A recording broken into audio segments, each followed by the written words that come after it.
It's Jeremy from Jeremy.net. I am a comic book artist, writer, self publisher, and I share my creative process here with you live on the internet. If you'd like to support this channel, get a bonus live stream once a month, get additional behind the scenes videos, and see advanced comic book artwork as I make it, you can go and pardon me, and support my channel at patreon.com/Jeremy. There you can subscribe. If you'd like to see pages of my comics as I'm creating them, if you'd like to see my existing comic Morningstar, you can see pages there at news.jeremy.net. And if you'd like to buy physical copies of my comics, you can get them at amazon.jeremy.net. That will direct you to my Amazon author page. And speaking of Patreon, I want to give a shout out to Mark Rain from the live stream chat, who is subscribed as a Patreon subscriber. So he will be one of the first to see my new series I'm going to be doing on Patreon, where I'm going to be doing my art book study group, where I'm going through. I'm going to be starting with Walt Reed's The Figure, and I'm going to be going through page by page, doing breakdowns and studies of that book, the way that I usually do when I'm going over my old figure drawings. So, quick announcement before we get into making some comic book artwork. We will also, next week, the live stream is going to be on Sunday instead of I'm just going to be on Saturday instead of Sunday. I've got some plans, some personal plans I've got to take care of on Sunday, so we're going to be doing it a day early. But if you are used to jumping on Saturday, that should be fine. If you're used to jumping on Sunday, the replay will already be there for you. But for those of you who want to catch the show live, you can do so on Saturday. So next week, live stream on Saturday. And yeah, I see Mark there. Mark, I wanted to give you a quick shout out. Thank you so much for joining the Patreon. Mark Rain in the chat there. Give him a round of applause, gang, for supporting. And in the next week or two, we're going to start the first chapter of the figure drawing study group. So thank you so much for your support, Mark. I really appreciate it. And now let's dive into it. So I'm continuing to work on the cover for Morningstar issue 8, the final issue. And I haven't done any work on it since I think 2 weeks ago was the last time that I posted working on this piece. Because mainly I've been spending most of my time working on getting up to speed to lettering the Morningstar, lettering my comic in Affinity Designer. And I wanted to at least get far enough along in terms of understanding all the things I would need to do in that program that I would be able to go kind of back and forth between finishing up the cover. I really don't think I have that much more to do to finish up this cover. If I don't finish it up in this session, then I'll probably finish it up over the course of this week. But I wanted to have enough done on the lettering side in terms of understanding what I was doing, that if I want to go in and do some lettering next week, then you guys would actually, I'd actually know enough that you guys could just jump right in and watch it, watch me letter it without spending all of the back and forth, me, learning the ins and outs of the program.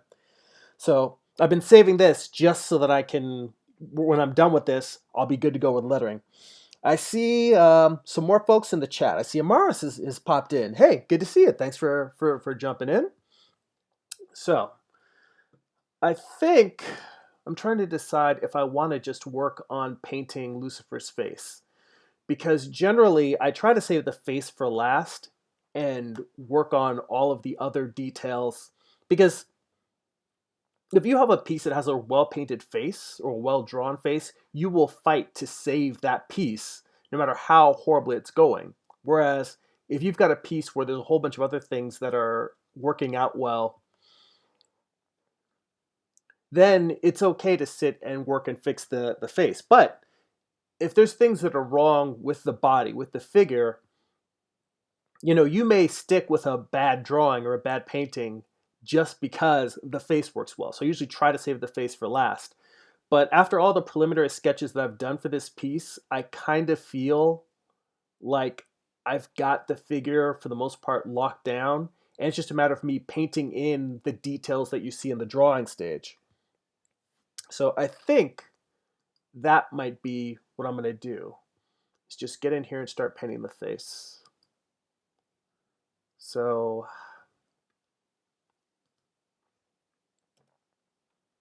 let me start with the wand tool, go down to my flats. Select the face.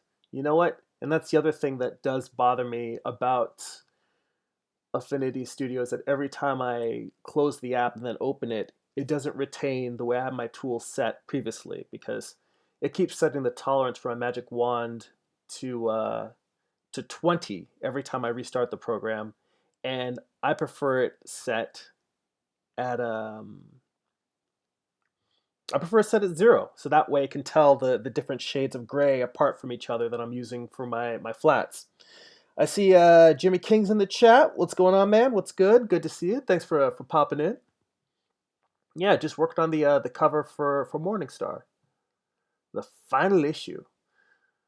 So let me see here. Do I want to keep painting on this color layer, or do I want to create a new layer just for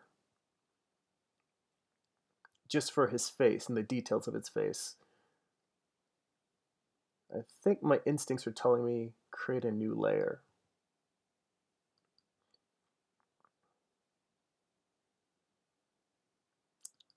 So let's go in here.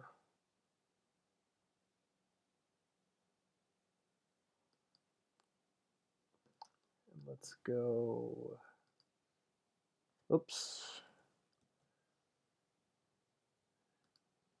Created a new group instead of a new layer.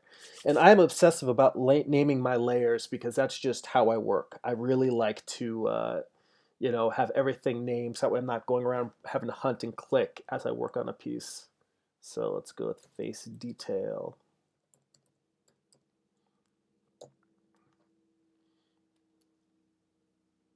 All right. And it's still weird for me to get used to in Infinity Photo, instead of having the eye that tells you where a layer is visible or not, it has checkboxes, and the checkboxes are on the right-hand side of the layer palette instead of the left-hand side.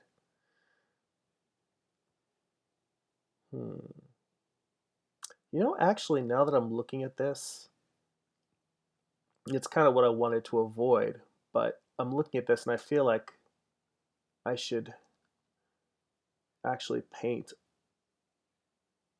on the layer that actually has all of these background details. There's yellow there. Gonna have to decide here. Do I want to go with this?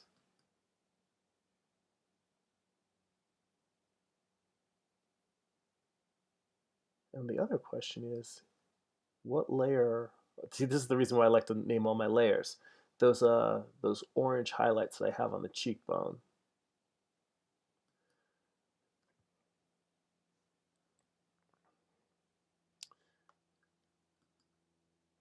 Let's see, unlike Photoshop, when you're using the Move tool, you can right-click and it'll give you the names of the different layers that are underneath. Well, it does say Find in Layers panel, so I could always do that. But it's not really telling me what that actual layer is.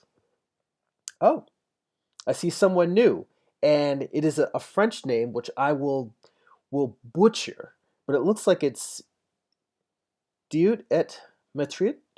I'm not sure if that's the proper pronunciation. I have almost no French whatsoever. Welcome to the chat. Thanks for joining. Thanks for joining us on this live stream. I'm working on the cover to the final issue of my comic book Morningstar. So welcome. Thank you for joining. I see Amaris gave us a quick update in terms of what she's working on. She said, I got asked to do a design collab with an indie yarn dyer. That sounds fun. All right, cool. So the real question is, do I want to just paint all of this out and start painting on top of it? Because I'm going to have to paint out some of these details that are underneath here. Tough call, tough call, tough call. Well, you know what? The nice thing is that work out a separate layer. If I want to, I can always come back and just redo the whole thing if I need to. So I think what I'm going to do is I am going to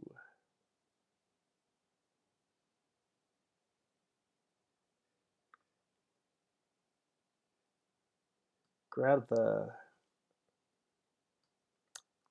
eyedropper here. I'm going to grab this base color,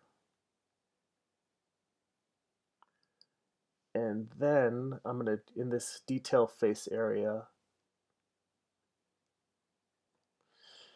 now I had set my keystrokes to try and work similar to the fill in Photoshop. There we go.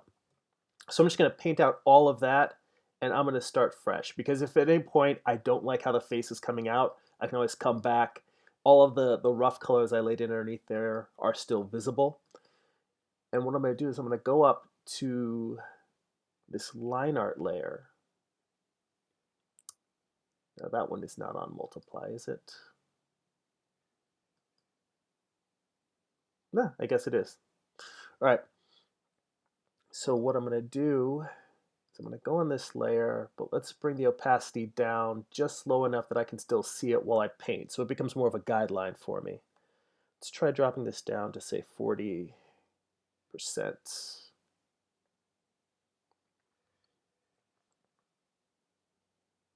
Probably go even a little bit lower than that, 30%.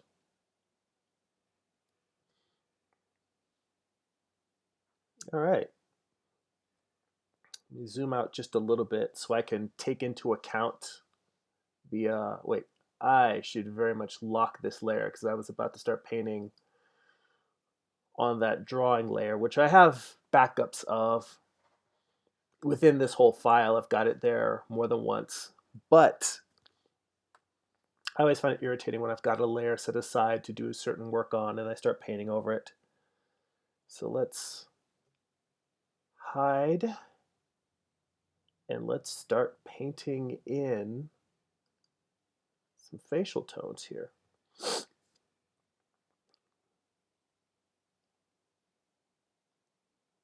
I guess the biggest challenge is making sure that I don't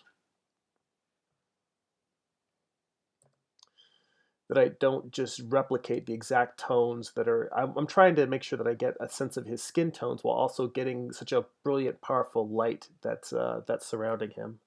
Let's see here. Okay.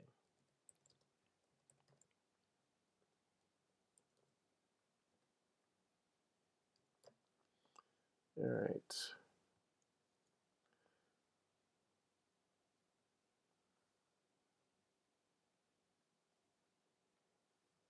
A little time to get used to the brush tool. So let's see here. A little bit more saturation.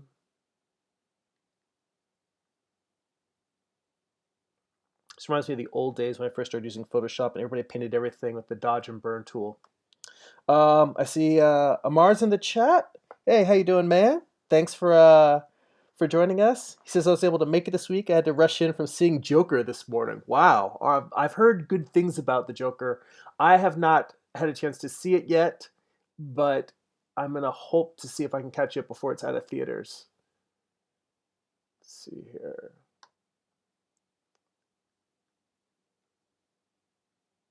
All right. Now I wonder. I feel like I'm gonna have to mess with the brush settings again to get them to exactly where I want. This is a little hotter than I want. Oh, my opacity set at 100 instead of setting it like 40, so I can do like a nice little build up.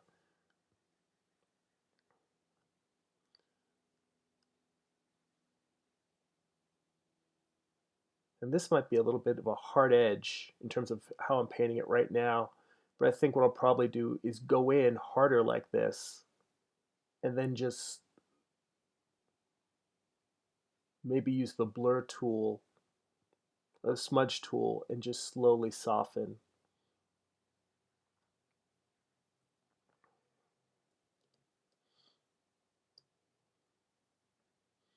Now, this isn't even a particularly hard-edged brush. This is the softest brush it has. So, in fact, maybe this would be a good time at this stage to lay in, just drop my opacity down a little bit lighter. Hmm.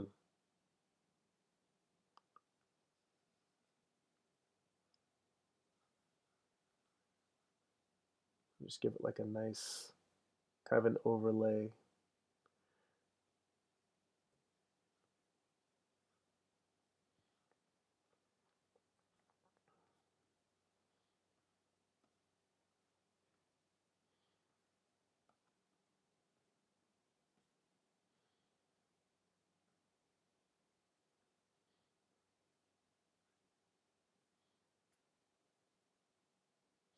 Now, what's weird is when I'm using this brush, every once in a while I'll make a really thin line, and it'll give me like it won't give me the soft blur that seems like I'm getting on the whole figure.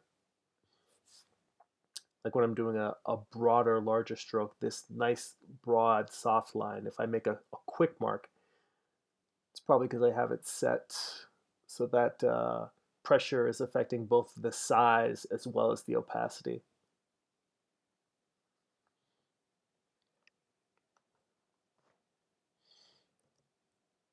And Amar's giving us a quick review on the Joker here. Said, hang on, I have to adjust this so I can read the chat while I'm streaming here. There we go. He said, I consider myself a movie critic. In a way, I would have to admit it was pretty entertaining, and out of the DC movies, it has to be the best character-driven live-action DC movie in years. All right, that's good news. That's good news. Oh, excuse me for a second. A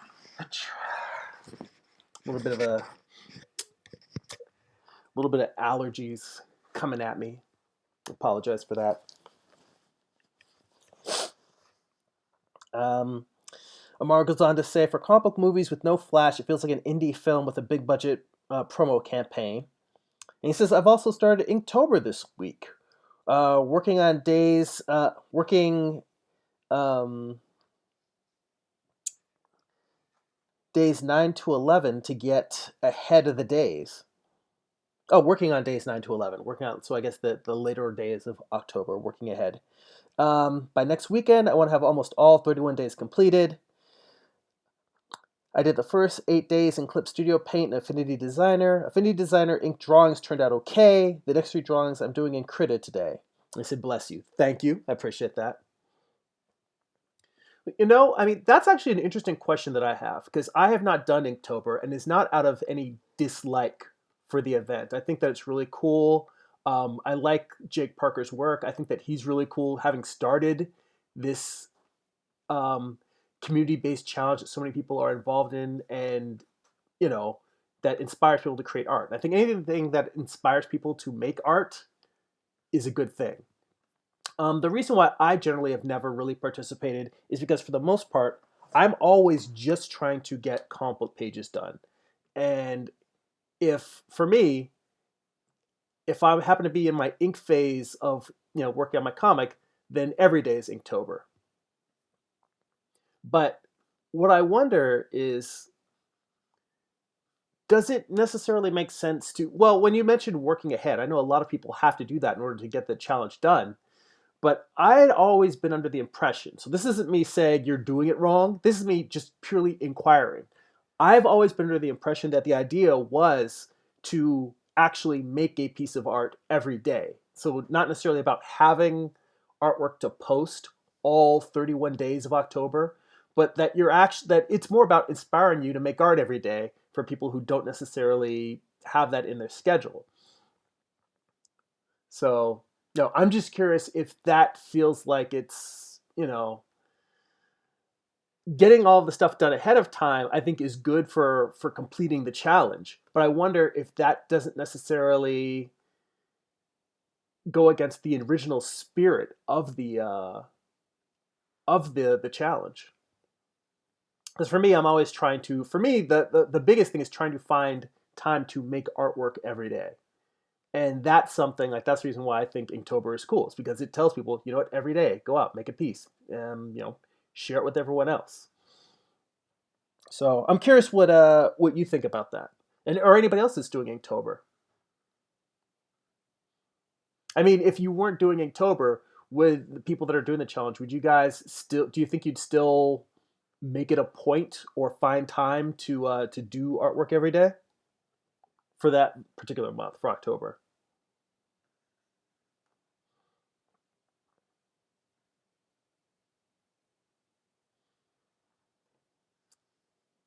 I feel like I'm painting on a mask.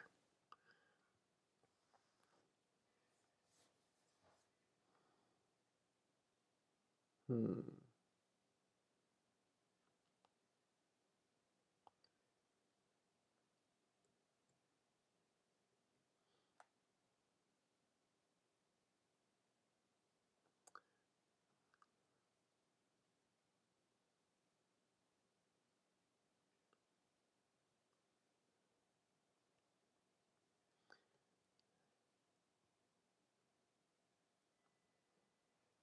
Another thing that bothers me is that as it stands now, it doesn't seem like Affinity is set up so that as you're painting, that if you using the brush tool and you just want to grab another color, it doesn't seem like the eyedropper. You actually have to switch to the eyedropper tool instead of just holding Alt or Option to switch over to it. Let's see some more comments in the chat. Uh, Amar says it. I think in terms of to the. Oh, hang on. Woo, you're flowing there. I got to catch up with your comments.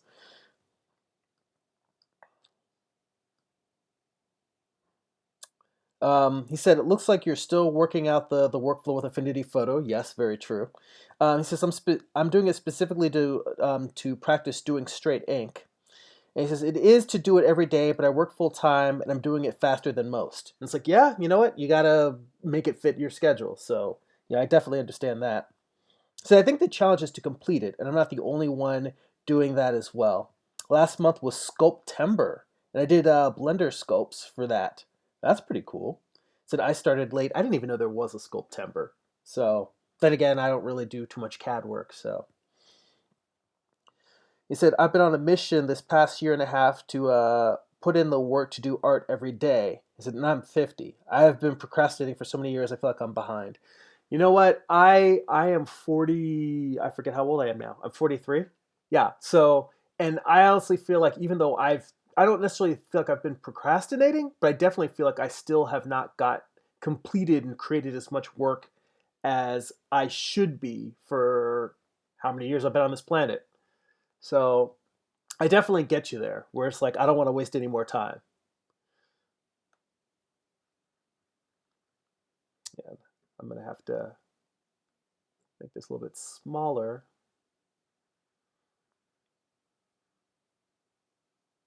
Oh, you know what? I don't want this to be 100% opacity. Let's at least knock it down to 40.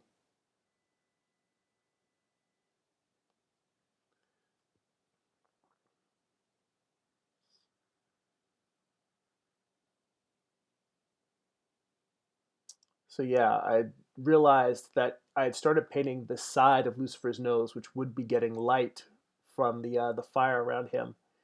But I also wanted to make sure that I get in the underlighting. If I turn this off real quick, the fact that there's light that's going to be coming up, hitting his chin, the underside of his lip, um, the top of it, the front of his upper lip, and then his nose. That I really needed to set the framework for that. So instead of putting the light on the side of his nose, which he should be getting, I thought, let me start with what I think is going to be like the prominent light source on his nose, which is going to be the underside of the nose.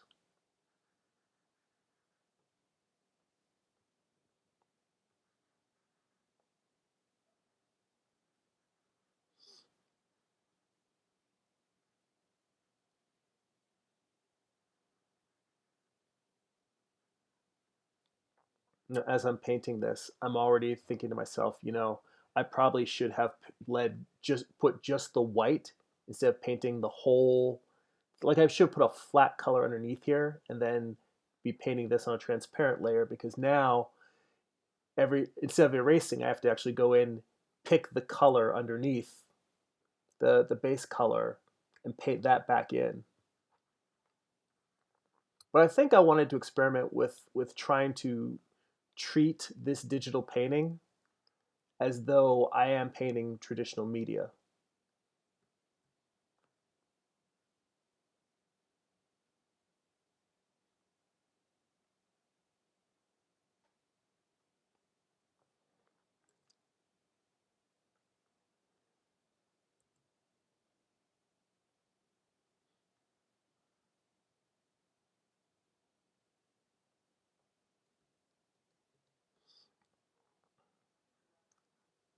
I do notice that sometimes I will turn the layer off and it won't, when I turn it back on again, it doesn't automatically come back on. Oh, more comments from Amar.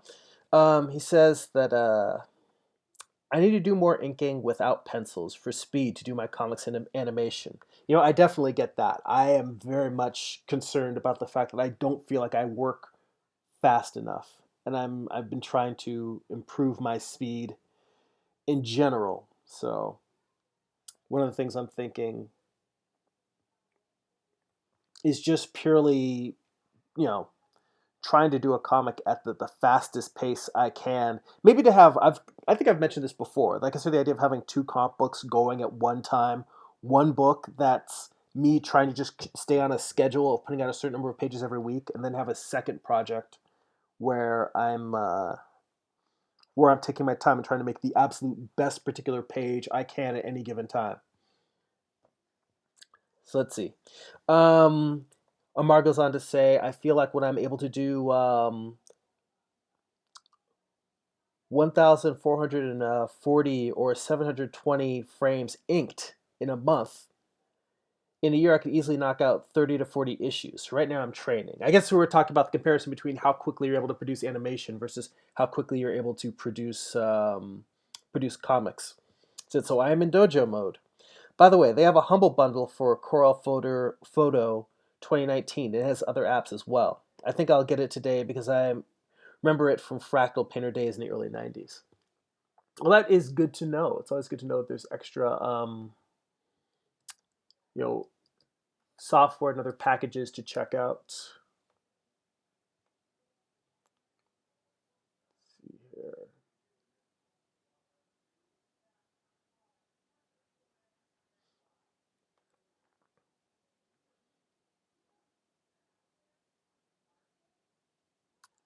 So I feel,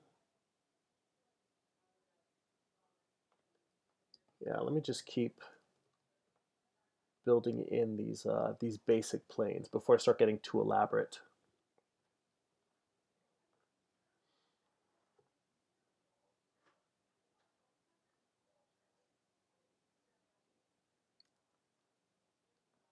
Let's add these colors to the swatches.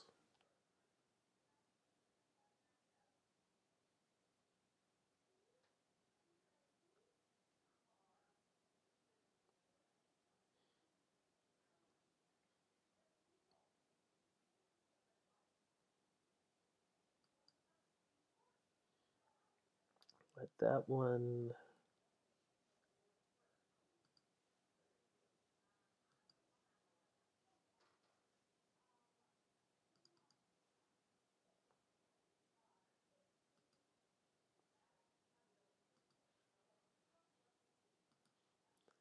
Yeah, it is definitely tricky to get used to this thing when it doesn't work the way Photoshop does. And I've just been so used to Photoshop's workflow for so many years.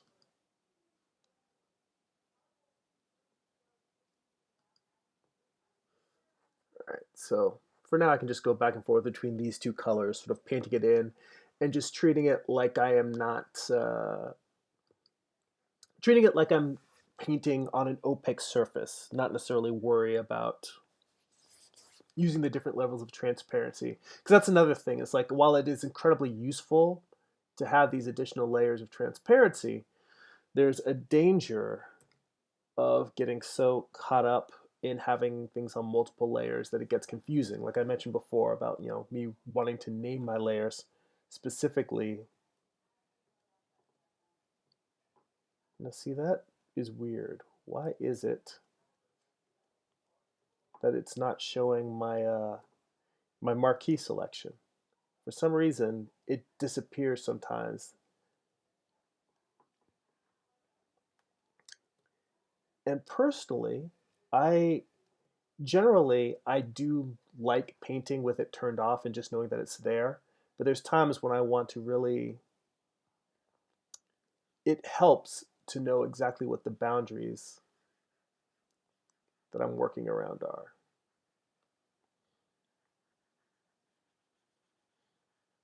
And I'll tell you, as much as I tell you guys, I have to keep reminding myself to not get caught up in the small details because I'm kind of being careful and a little bit, finicky, painting all this stuff in when what I should really be doing is just blocking in. So I'm trying to switch back to mentally force myself to get back to a blocking in mode instead of just sort of sitting here and like picking. I was about to say picking the nose, but just picking at the lights around the nose, picking around these tiny lighting details instead of just getting in there and saying, all right, no, this is this surface, this is that surface. Um,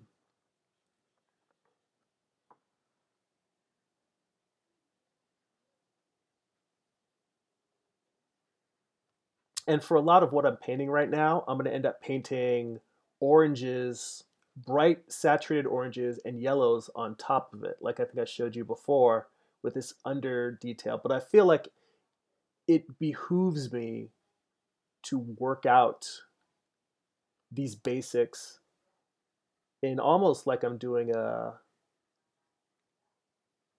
sepia tone or a dead color layer in a way. Just going in here and feeling out. Really, I'm just trying to define the planes. And then I'm going to lay more saturated color on top of it. But I feel like it will be good to have these base colors so that the really saturated colors will have something to blend into before it goes all the way down to say the darker base color of the skin. So let's see here. Swinging back to the chat.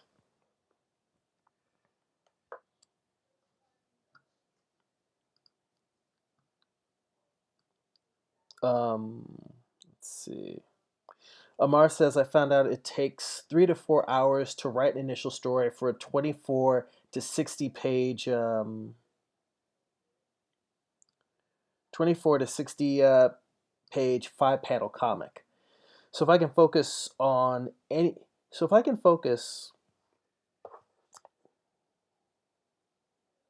so if I can focus or anyone can knock out a 10 issues a month for the initial script, 10 issues a month. Oh, you mean in terms of just writing 10 issues a month? That's a pretty impressive clip to write a story at. They said rewrites may take double the time, but in 2 or 3 years, at the right speed, you can do the work that takes most to do 20 and 30 years to complete. That's my goal. If I can do that in the next 5 years, I won't feel so bad for my procrastination. I said, have you ever thought about offering your books as a box set or as a group that is that is if they are from the same universe? I'm going to try and finish 9 Day Swing while you work and not run and not running on your, your chat all day with my chatter. Well, I don't mind you you hopping in here, keeping me company, asking interesting questions while I'm working. I mean, hell, that's the reason why I'm doing a live chat. But yes, I would like to do a box set of my books. And right now, it doesn't really.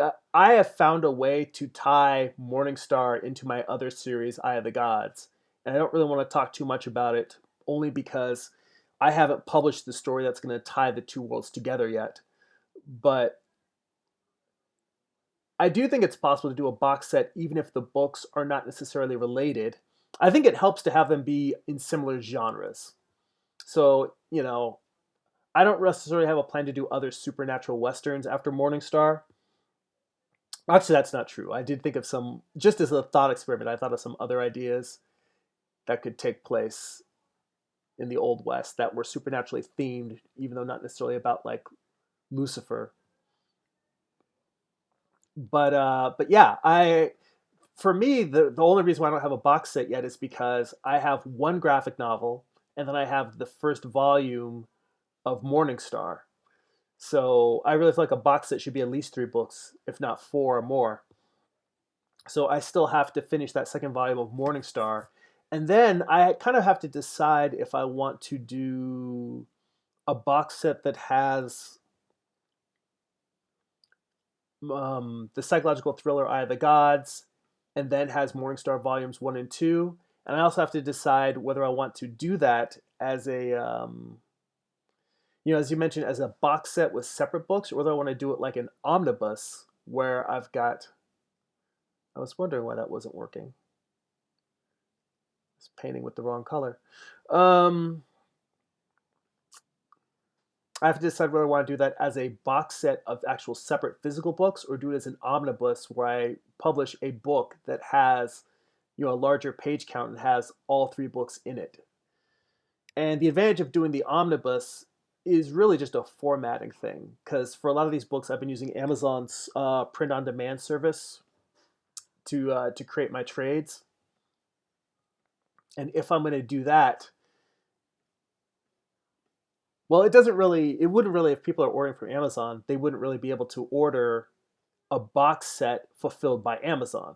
They would have to, if I could sell it on Amazon, but I would actually have to fulfill that order myself in terms of, or have a fulfillment company that would be printing these box sets with the books that they come in. Whereas with an omnibus, the advantage is that I just make a new book, I make it available on Amazon's print-on-demand service, and people can order that book that contains those multiple volumes in one edition. So, for structure's sake and for expediency in terms of actually delivering the books to readers, the easiest way to get it done is probably more of the omnibus thing. But I know readers in general, I think, actually do enjoy box sets. So it's a little bit of having to decide what there's an appetite for and what the people that are reading my books would really prefer. I know that an omnibus makes life easier for me, and so that's what I'm leaning towards.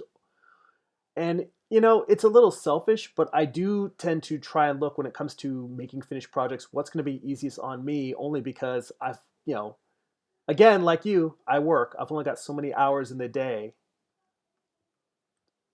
And so, under those constraints, I try to think, all right, what's going to be the thing that I can produce for people that's going to allow me to get work out quicker?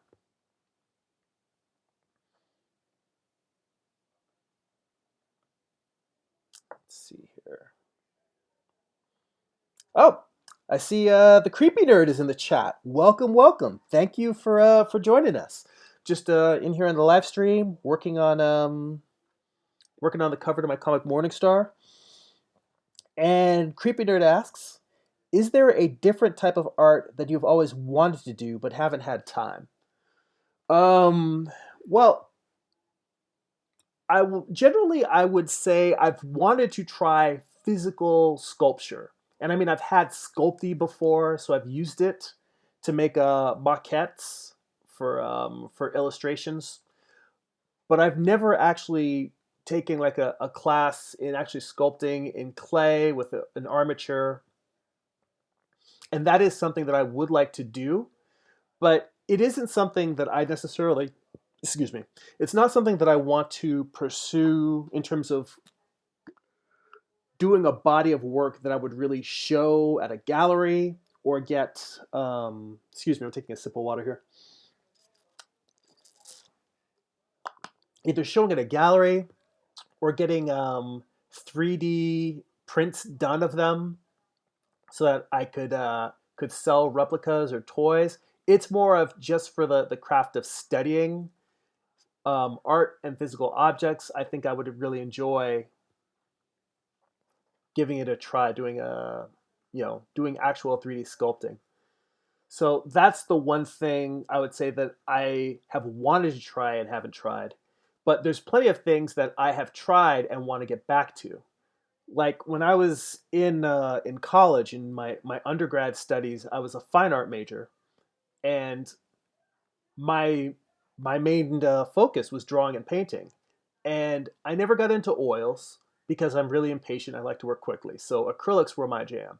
And that's not me hating on oils. I definitely respect the beautiful look and work that people can get with oils. And also, I know that it doesn't necessarily always have to be that long. Like I remember a long time ago, I had a book by Boris Vallejo where he got into his painting and art techniques, and one of the things he mentioned was oil painters using acrylic to do their underpainting, painting in your base tones and your block ins. And I'm sure that there's things you have to do to treat it so that the acrylic both adheres to the canvas and that the oil adheres to the acrylic. I haven't gone back and looked at the details in that painting, and I don't know if that's necessarily a process that Boris uses or continues to use. But I just remember him mentioning it in the book. But that is a way to speed up the process of working in acrylics. I mean, of working in oils is to do a underpainting in acrylic and then paint oil on top of it. So, but no, my point is that yes, I actually wouldn't mind trying oil painting, but I know that a lot of people move away from oil painting just because of the fumes. My wife has asthma, so I don't think I'd necessarily want anything that would have give her any breathing problems in the house. Um, but I do miss traditional painting, whether painting in acrylic or painting in watercolor. Those are things that I used to do. That almost used to be the entirety of my artistic output was traditional painting in acrylic, and I've very much fallen away from that, and I miss it. So that's something I think I have more things that I haven't been doing that I miss than I do things that I've never tried. Um, and to a certain degree, I do feel like I've wanted to focus and limit my focus. I've loved comics, and obviously I'm making comics, and I think that I've realized that if I tried to do every type of artwork under the sun, I'm going to end up just not finishing anything. So I don't feel like I'm missing out by not doing or practicing other fields of art, only because while I'm interested in all forms of art, and I think as a human being, if we had a lifespan that was hundreds of years, for artistic people, for creative people, you would want to write, draw, paint, be a musician, a filmmaker, a poet, um, just to experience what it feels like to create art in a variety of different mediums, to use different tools to make art, to tell stories. Um, but again, with the only so many hours in the day thing, I probably tend to lean on the fact that if I know that I've only got limited time to do all the things that I want, if I spent time, like I used to actually practice and play guitar just as a stress reliever. And unfortunately, I had to give that up just because of not having as much spare time as I'd like. But for the most part, taking another field of art and seriously practicing it, I would feel like if anything, I'm just missing out on more time that I could be spending making comics. So That is a very, very long-winded answer to your question. But unfortunately, if you've watched any of my videos in the past, um, long-winded tends to be the type of answer I get. The type of answer that I give. Yeah, for better or for worse. All right. I'm actually kind of pleased with how this face is shaping up. I'm kind of in fact, I don't think I really need to keep those boundaries on the marquee, the selection on while I'm painting. I can just sort of look at this just in terms of giving it a sense of structure. That seems to be helping a lot. So let's see here. Oh, some more comments in the chat. I see Amar says I've done plasticine clay all the time as a child and teenager. Um, I also did sculpture as an adult. I did fine art as well, acrylics, colored pencil, and marker. Oils, tried, but the turpentine and other smells I could not get into. Did pastels and charcoal as well. Yeah, see, pastels, I don't really do pastels, but charcoal, I do figure drawing on a weekly basis, and we're drawing with charcoal pencils most of the time. And yes, I'm only using a single color, but that is something that I do find gives me a that scratches a lot of my itch because A, I'm studying to learn how to draw better, but B, it really does feel like I am in a way it drawing with charcoal pencil feels a lot like painting. Um, and in fact, that's something that I've heard my drawing instructor kind of talk about that drawing is painting, and that you really need to understand if someone wants to be a painter, if they don't understand the fundamentals of drawing, they're probably not going to get that far. Or at least it's going to be hard to make the type of progress that I think most artists want to make in their work. Um, Creepy Nerd also says, as someone who's been stressing, trying everything, I hear you. And Amar says, well, of course you're a filmmaker. You're making animation. He says, yes, that is another one of my goals was to make films. That way, the costume, set, and other visual design elements, along with the performance artist in me, would come out as well. Creepy Nerd says, thank you for answering my question. And yes, you're very welcome. Feel free. I'm here to answer questions while I'm painting. So anything you want to ask, feel free to. I appreciate the interest in you hanging out while I'm working. Amar says, I've been all over the place, and I'm surprised I'm not scatterbrained. I think that has been what's kept me from pursuing a lot of other mediums, is that scatterbrained sense of there's just so much that you can get sucked into. Because I definitely feel like every discipline in art is going to require its due in terms of how much work you have to put into it. Um, Back to the music thing. I've never been an actual musician, but I did. I played in band when I was a child in elementary school. I played saxophone, and and also on a separate topic, I was a student athlete in college. I ran track and field, and the reason why I bring up both music and athletics is because of the discipline that it takes to develop these skills, and I think to develop any skill.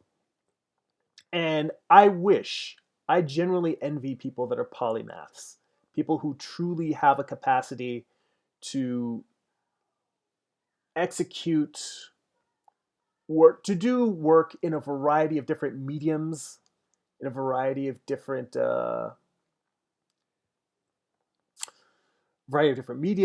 genres, that just have that capacity to do what someone who seems like, oh my God, is there anything they can't do? I genuinely envy those people because I wish I were a polymath. I wish that I had both the time and the skill. But from what I've learned in the time that I've been making artwork, is that most skill is just that. It's something that's hard won by years and years of practice and dedication and hard work. And if you want to be really good at something, that's not saying that you have to specialize and only do that one thing, but it's almost like you want to pick the thing you want to be best at and then look at other interests that will hopefully support those goals and those strengths. Um, I do think it's very hard to just try and do a little bit of everything and expect to be really good at them. In my day job, I do a lot of graphic design work, and I don't feel like I am a bad designer, but I also don't feel like I'm the world's best designer either. And I think that that's one of those things where I'm actually more of a jack of all trades in my design work.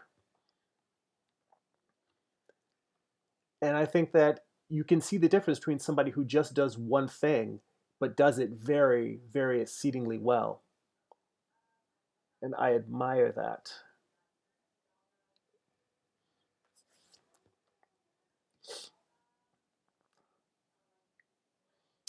Now, I'm wondering if I'm actually painting too zoomed in, because it's possible that the amount of detail that I have in this base is all I need, and actually to go in and start painting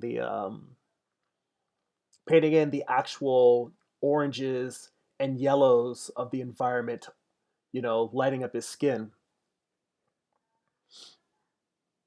Because I realize at this point, I look at this, and my instinct is to want to continue putting more detail in there. But part of me says, you know what? Even though this is very rough, um, that maybe I have captured all the detail that I really need.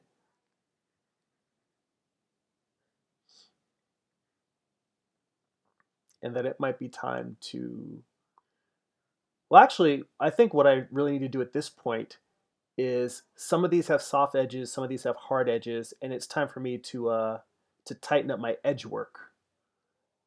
Let me see my brushes. I think I have a hard brush designed.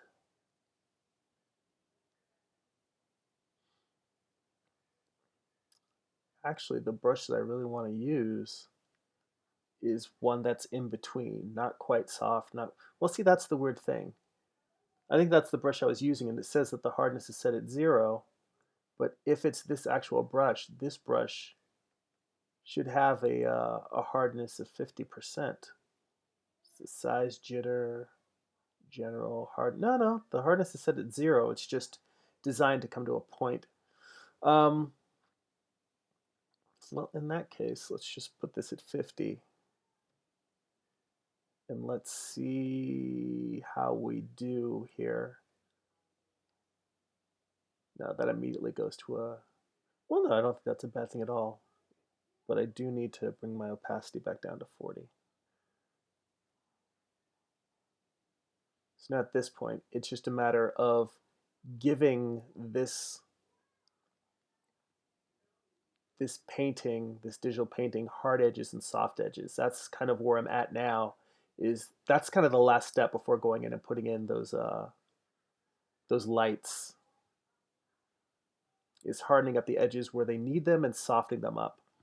Which this is kind of the nice thing. This is where the digital painting really does feel like painting to me.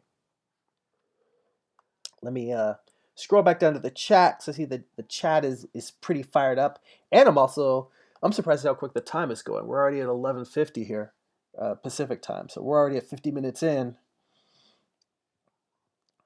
Let's see here. So Amar says, if I ever make it and tell my story, people will be surprised by all the things I've tried.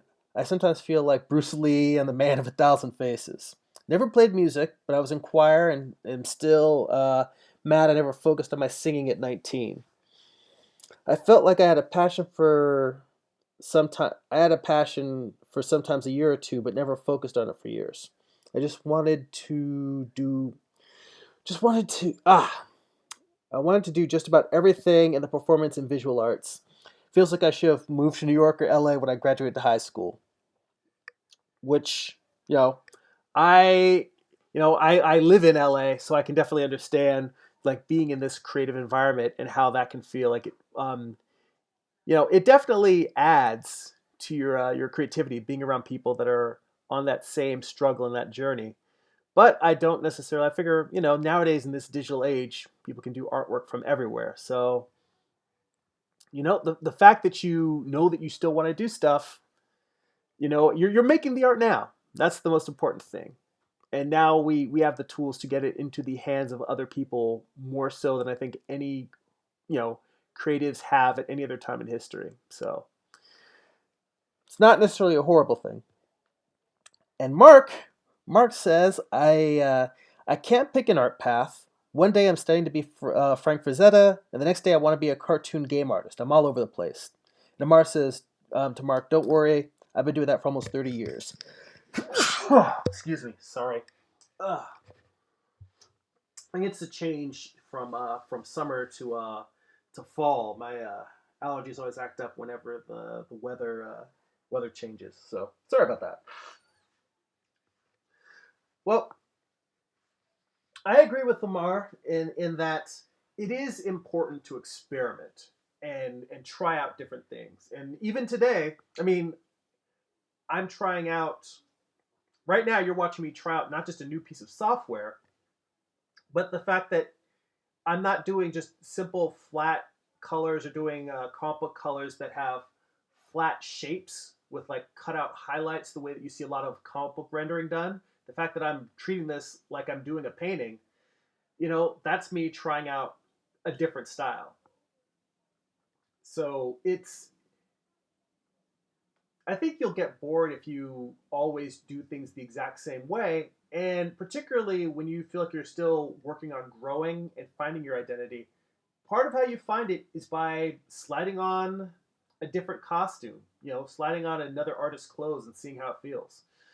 Um, a lot of times, and you know what? There's an interesting thing. I know that sometimes people are worried about aping another artist's style, but there's a great way around that, which is you end up combining different artists to find your own look.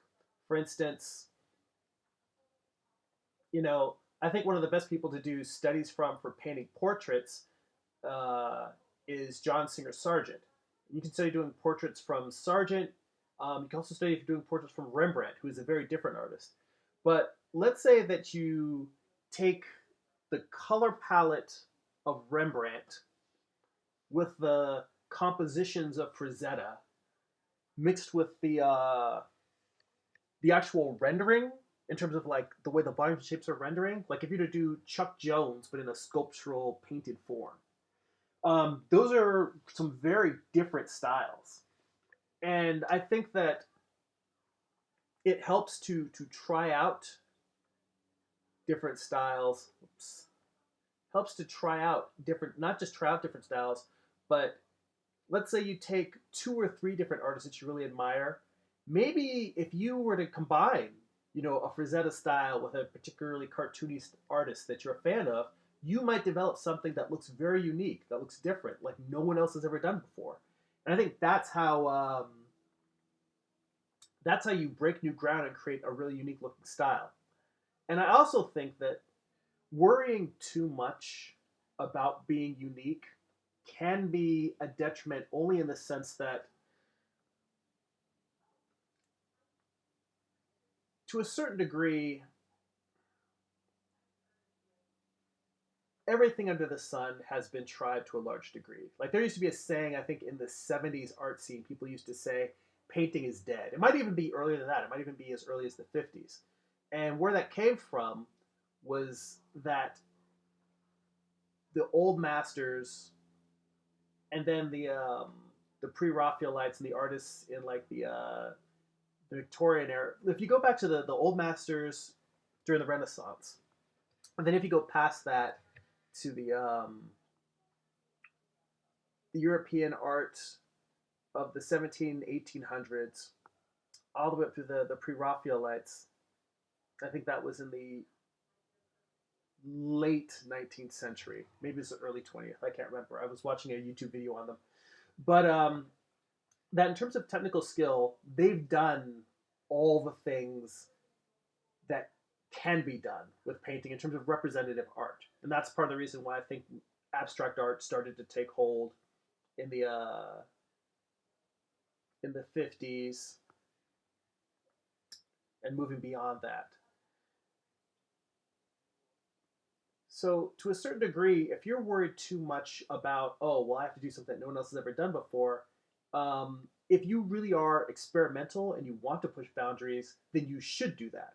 But if you're just doing stuff that's weird and crazy and ridiculous simply because you don't want to do what other people have done, it's like, you know what? Screw it. Just do paintings that are, in the same vein of the artist that you love the most. In fact, the fact that you mentioned Frazetta as an influence, that right there, your influences and the people you actually like to spend time looking at, they are a signpost. They're a signpost in terms of um, what directions, plural, you you can chase. You can look at that and say, well, you know what? Frazetta's not around anymore. What would a modern day painting of Frazetta be? What would it look like if Frazetta had Photoshop? What would it look like if Frazetta was doing work that was influenced by, I don't know, contemporary political events or artistic movements? Or, what would it look like if Frazetta was doing a 3D sculpture? Not necessarily doing one of his existing pieces, but trying to channel the spirit of what he would do if he were still making artwork today. And you could use that. I think that that's much better applied to artists that are no longer living, because the people that are living, they're still using their style. So I do try to avoid that in terms of full on aping. Like I may do master studies. Let's say I really admire Eric Canetti. I might do a study or a sketch of some of his work, but that's not something I'm going to go and make a print out of. That was something I would just study in terms of like trying to analyze his technique and learn from what he's doing so I can apply it to my own work. But I think in terms of doing finished pieces, looking at all the artists that influence you, that can be really, really beneficial for your own growth. Because in the end, no one can tell you who you need to be as an artist. That is for you and for you alone. Um, and yeah, that's the end of that rant. Um, let's see. So Amar says, "Oh, we're back to the me with the sneezing again. No problem. Just try Chicago. I can never guess the weather here." Uh, he also says, I don't have a style, even though some people say I do have a style, but I can't tell it. So I don't even know who influenced my style." So when he says to Mark, at least you have an idea. I wish someone could tell me who I draw like, because I just draw without thinking most of the time.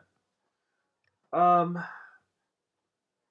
I actually have to tell you, when I looked at Amar, when I was looking at your, I'm not sure if your comic work is in the same style as your animation work, but your animation work actually reminds me a little bit of Keith Knight. Um, but I would actually say, obviously, since Keith Knight is like our age, that maybe you and he have similar influences. And I'm trying to think if I don't know who he's influenced by, but it definitely seems like your animation work is more influenced by classic humor newspaper cartoonists from like the 40s, 50s, 60s. Like I'm trying to think. You know what? If you remember an old cartoon called The Wizard of Id, that cartoon strip I think kind of reminds me. Your artwork reminds me of The Wizard of Id and Beetle Bailey. Actually, it reminds me a little bit of Beetle Bailey, and I take that as a compliment because I think Beetle Bailey was a very well drawn and very funny strip. Um, but that is just one man's opinion. But yeah, I mean, I do think that your style is kind of uniquely your own. It's not like I look at you and say, oh, it's a Beetle Bailey clone, but it definitely, your work seems like it's your animation work is more influenced by classic illustration, classic newspaper cartoons. Let's see here. So we are a little bit over an hour. If anybody else has any questions in the chat, feel free to jump in. Otherwise, we'll wrap it up. And for those of you that came in late, just a reminder: next week, live stream is going to be on Saturday instead of Sunday. I'm going to be busy on Sunday, so I just want to give you guys a heads up. Live stream is going to be on Saturday.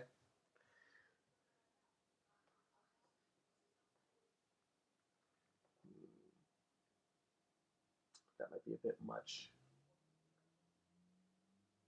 Yeah. And what I want is to get a little bit of a hard edge right in here. So this way you get that sense of this soft form that turning over on the muscle of the cheek, the masseter, the muscle that's on the cheekbone, having it's turning softly over here and then hitting this hard strand of muscle. So I'm going to come in here and just back that up with a little bit this harder brush.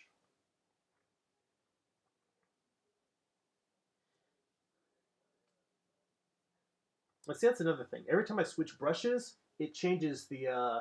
I know it feels like I'm just bitching about Affinity Photo. I think it's a really good app, especially for the price. 'Cause I think it's only $50. But the fact that there's little things like when you switch brushes, it changes, it resets your opacity and your flow back to 100% instead of keeping it where I had it. Yeah, that's a little irritating. But also, I know from the time that I've spent looking up how to use Affinity Designer that they have a running thread of requests for features, like like most apps, and they are actively trying to make this product improve. They're trying to improve this product all the time. And in fact, they even just had a right before I started, they had a new release, an update that I just downloaded. Um, they're trying to make it improve it as quickly as possible, and I know that, I recognize that. So I am pleased with how, even though it's got minor things that do bug me, for the value that the program offers, it's actually pretty awesome. So I will try not to make it sound like I'm complaining about them all the time, because it's like, if I'm complaining about them, why the hell am I using the software? So at this point, I have gone from this to this. I turned off my pencil layer, but these were my rough pencils. So I put it on a low opacity, and then painted was painting over that low opacity those low opacity pencils for a little while, and then just turned that off. So the next stage, and now that I've gotten it this far, I don't know if you guys are sick of watching me painting digitally. So I don't know whether you guys wanted me to, next week I can show some lettering. Now that I've got my lettering under control, or I can keep working on this digital painting, because I can also work on this digital painting during the week if I'm gonna, just so I can move it along, and then the next time you see it, you've seen some more progress. So it's up to you whether you guys want me to pick up right from where I left off here, or whether you want me to keep going. If you want, you guys can leave comments in the chat. Let me know how you guys feel about it. So let's see here. Some last questions in the chat before we wrap it up. So Mark says, what's the best place to learn to render with markers? Ooh, I have no idea.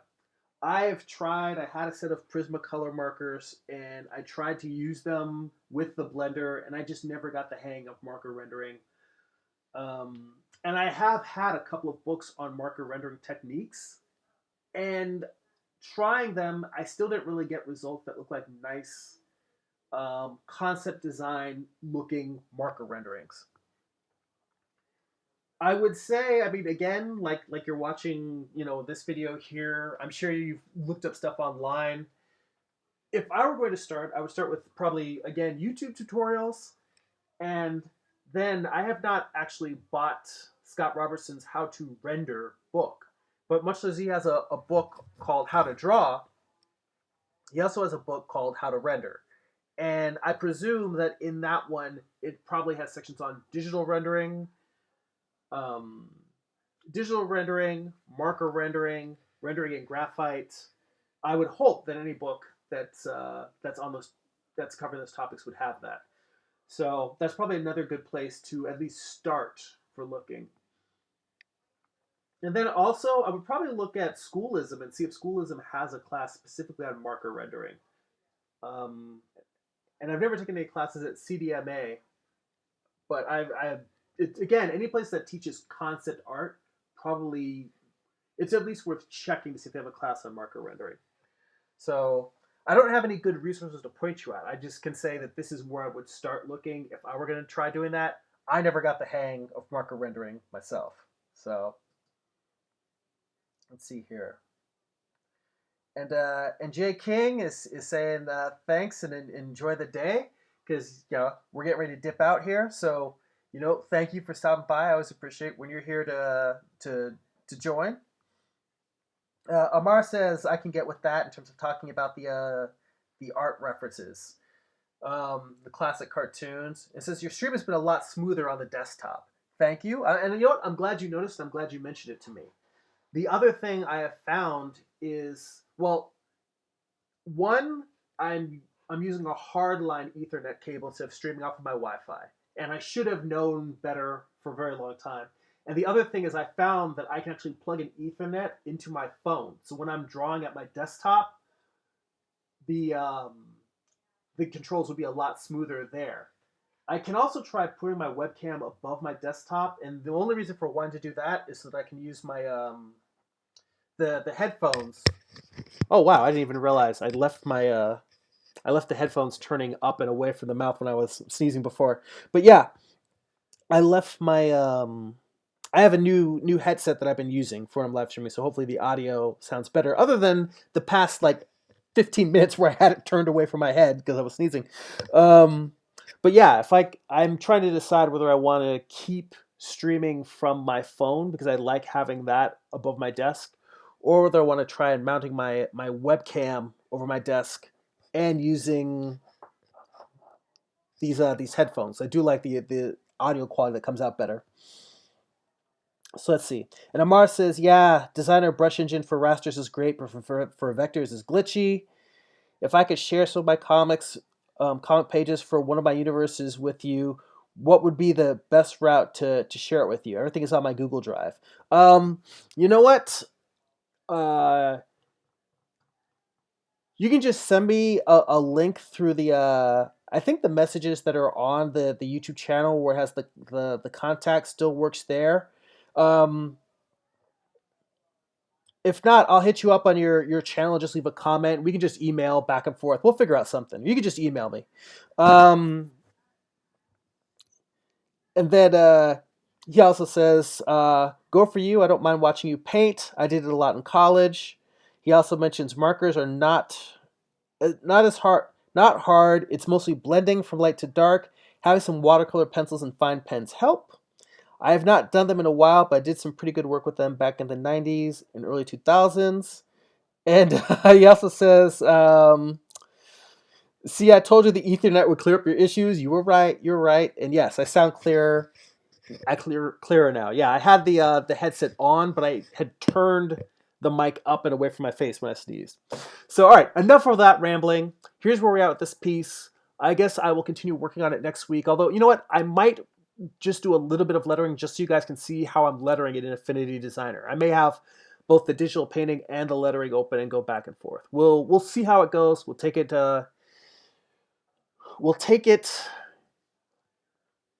one step at a time. But yeah, and again, Mark, shout out. Thank you so much for subscribing to Patreon. For those of you that enjoyed this live stream, if you'd like to support this channel, again, I'm going to have that art book study group going on my Patreon. It's going to be Patreon exclusive. So if you guys want to join in part of that, it's for as little as $2 a month. You can subscribe to my Patreon channel. It's patreon.com/GERIMI. And if you'd like to read pages from my current comic, Morningstar, which is Lucifer's Fall from Heaven told as a Western, you can go to news.jeremy.net. And if you would like to buy physical copies of my books, you can go to amazon.jeremy.net. That will forward you to my Amazon author page. So guys, again, thank you so much. I really appreciate you guys hanging out and spending time with me. That's it for now. Go be creative.